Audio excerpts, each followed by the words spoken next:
This past Saturday's 66-7 win over Charleston Southern for the UH football team also represented a coming-out party of sorts for Warrior receiver Billy Ray Stuzmann.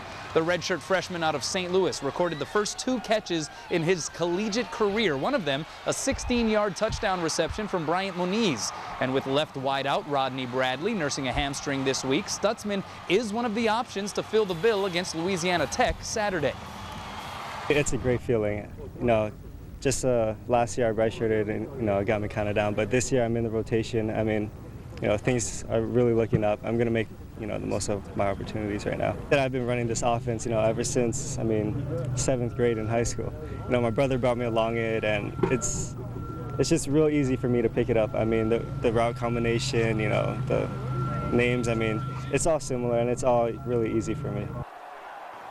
You heard Billy mention his brother, of course, Craig Stuzmann, a former Hawaii receiver from 1998 to 2001 who made some memorable catches in his career. Perhaps none more infamous than his final game against BYU when Craig scored a touchdown and proceeded to punt the football into the stands, eventually getting ejected for multiple excessive celebration penalties. Craig's now a grad assistant at Memphis. First thing that comes to mind when he scored was that punt, into the end zone. I was thinking about that, but I'm going to save that for later in my career. But I think, he put a lot into the school, and I think I'll do the same. Billy Ray and the Warriors are 2-2. Louisiana Tech is 1-3, riding a 3-game losing streak. Kickoff Saturday at Aloha Stadium is set for 5. Injury is something that Warrior receiver Rodney Bradley knows all too well. Mishapped last season with a broken leg, and in the first quarter of Saturday's game against Charleston Southern, pulled up short on a route with a strained left hamstring. Coach Greg McMackin says he's a game-time decision. Now, if Bradley is lost for the weekend, Warriors need to do some plugging in. After a decent outing, that new piece may very well be redshirt freshman, St. Louis grad Billy Ray Stuzmann. When you think about this weekend, what do you envision? How much of an impact do you think you can make out there on the field? I envision a lot, actually. I do thinking, every day about this kind of moments and about this, these upcoming games. So I think I'm going to make the most of my opportunities right now. I think I'm going to, make a few big plays that help the team come out with the win. Another piece of the Warriors' offensive puzzle, junior receiver Terrence Bell may also see some time at the receiver spot with Stuzmann. How's it? Jamar Webster here in for Robert Kekaula. The Warriors open up conference play this weekend with Louisiana Tech, and you can bet it's payback time, not only for the Bulldogs, but for everyone who's doubted them even before the season began.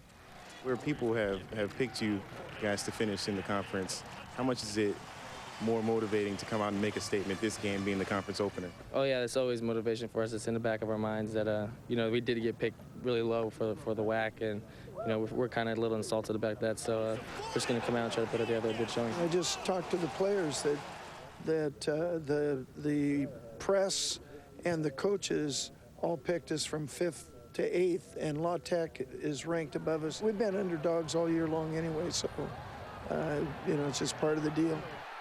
Well, surprisingly, for the first time in a while this season against an FBS opponent, the Warriors are an 8-point favorite to win this game. Unlike last season, this one will be played here and not in Louisiana. Saturday at Aloha Stadium, both teams open up the conference slate fresh. Kickoff set for 5:30. Back, big-time hits and hard-nosed tackling are second nature for Hawaii football players. Now a pair of former state prep stars are paving the way for the nation in takedowns.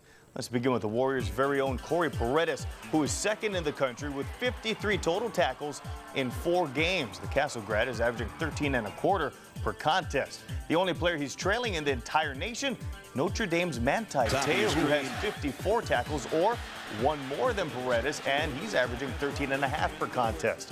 Paredes had 14 tackles against Charleston Southern last week, but it was also the first time this season he took some plays off. So, does he regret leaving potential takedowns on the field?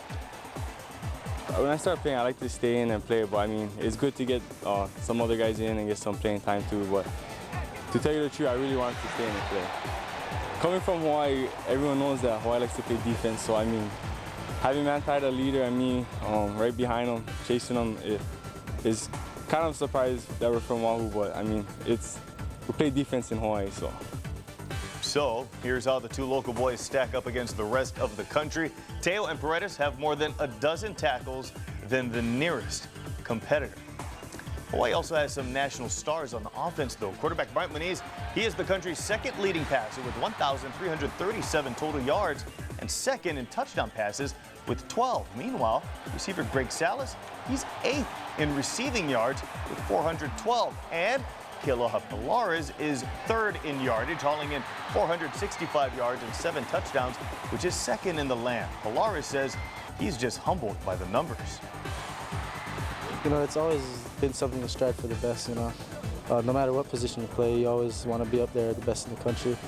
But, you know, I'm not really focusing on that every game. You know, I just focus on making a play when it comes to me. You know, the ball comes to me, catch it, just try to do something special with it. The Warriors open WAC play against Louisiana Tech this Saturday. Kickoff set for 5:30 at Aloha Stadium.